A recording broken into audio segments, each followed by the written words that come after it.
विवाह आणि धनवृद्धीसाठी हळदीचे उपाय. हळदीचे हे उपाय अवश्य करा. हळदीला धार्मिक कार्यातही विशेष स्थान आहे.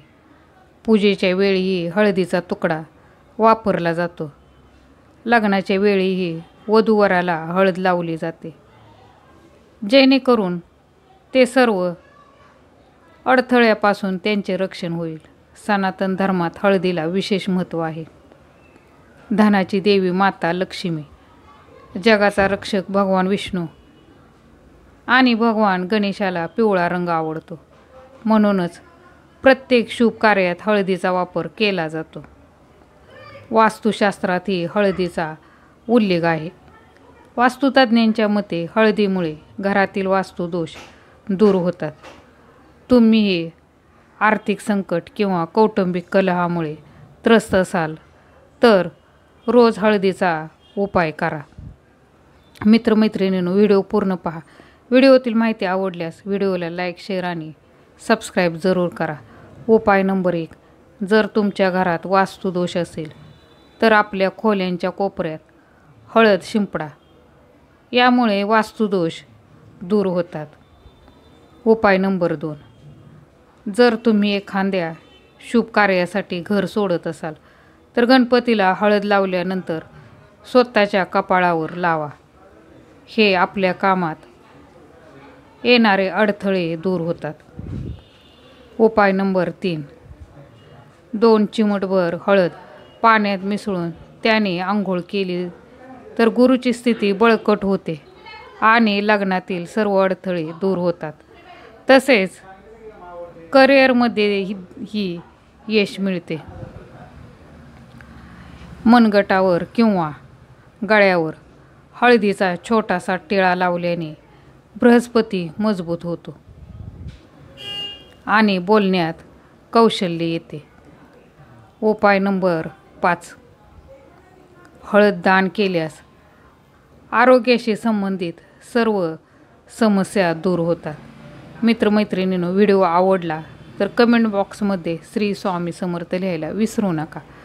उपाय नंबर 6. घराच्या सीमेवरील भिंती वर हळदीची रेषा बनवली तर घरात नकारात्मक शक्ती प्रवेश करू शकत नाहीत. उपाय नंबर 7.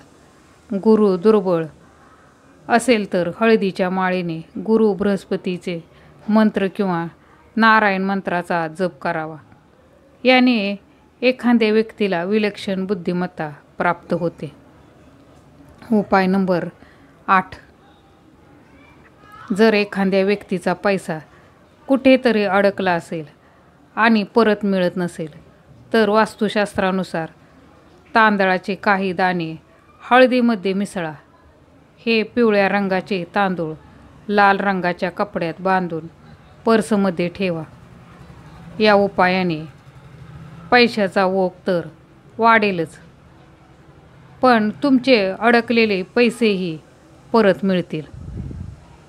उपाय नंबर 9. वास्तुशास्त्रानुसार जर तुमची आर्थिक स्थिती खराब असेल आणि ती लवकर बदलायची असेल तर घराच्या उंबरठ्यावर हळदीचे पाणी शिंपडावे. हळदीच्या पाण्यात 1 रुपयाचे नाणे बुडवून त्याने पाणी शिंपडल्यास अधिक फायदा होईल. या उपायाने घरातील दारिद्र्य दूर होईल आणि सुख समृद्धीही येईल. उपाय नंबर 10. गुरुवार हा भगवान विष्णूला समर्पित आहे. वास्तुशास्त्रानुसार या दिवशी भगवान विष्णूला हळद अर्पण करणे खूप शुभ मानले जाते. या उपायाने केवळ आर्थिक अडचणी दूर होत नाहीत तर घरात सुख समृद्धीही वाढते. उपाय नंबर 11. वास्तुशास्त्रानुसार जर तुमची कामे खूप दिवसापासून थांबलेली असतील आणि तुम्हाला ती पूर्ण करायची असतील तर पिवळ्या रंगाच्या वस्तू जसे बेसन लाडू, सुपारी, हळद, पिवळ्या रंगाचे कपडे गरीब आणि गरजू लोकांना गुरुवारी दान करणे अत्यंत लाभदायक आहे.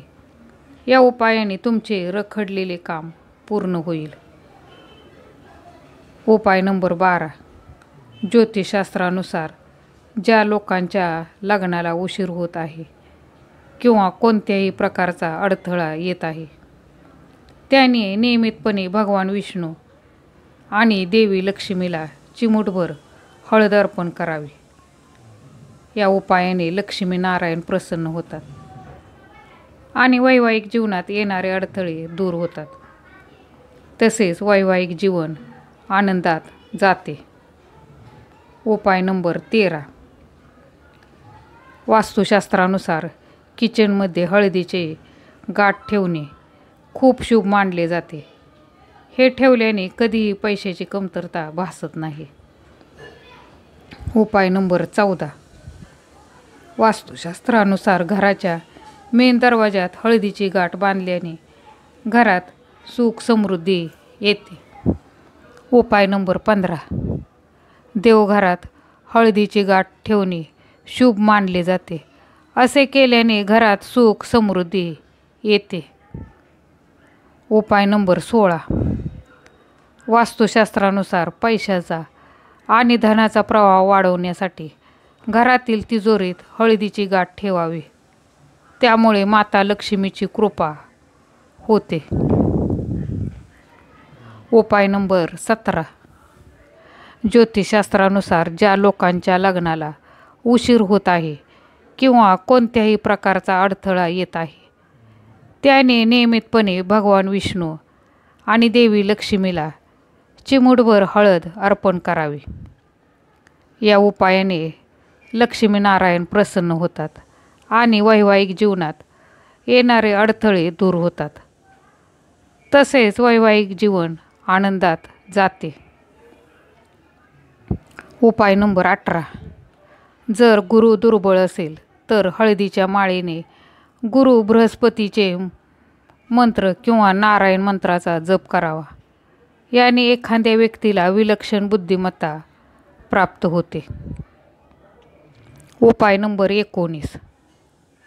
नशिबाने साथ दिली नाही तर दर गुरुवारी बृहस्पतीला हळद लावा आणि ओम हैम क्लीम बृहस्पतीये नमः मंत्र या मंत्राचा जप करा. याने सौभाग्य जागृत होते. उपाय नंबर 20. वास्तुशास्त्रानुसार हळदीचे रोप नेहमी दक्षिण आणि पूर्व मध्यभागी आग्नेय कोनात लावावे. या दिशेला हळद लावल्यास त्यातून सकारात्मक ऊर्जा वाहते. यासोबतच सर्व वास्तुदोषी दूर होतात. जर तुम्हाला घरात सुख शांती हवी असेल तर पश्चिम उत्तर दिशेला हळदीचे रोप लावा. तसेच हळदीचे रोप पूर्व किंवा उत्तर दिशेला लावणे देखील शुभ मानले जाते. या दिशेला रोप लावल्याने सुख समृद्धी आणि ऐश्वर्य प्राप्त होते. मित्रमैत्रिणींनो, व्हिडिओतील माहिती आवडली तर व्हिडिओला लाईक शेअर आणि सबस्क्राईब जरूर करा. धन्यवाद.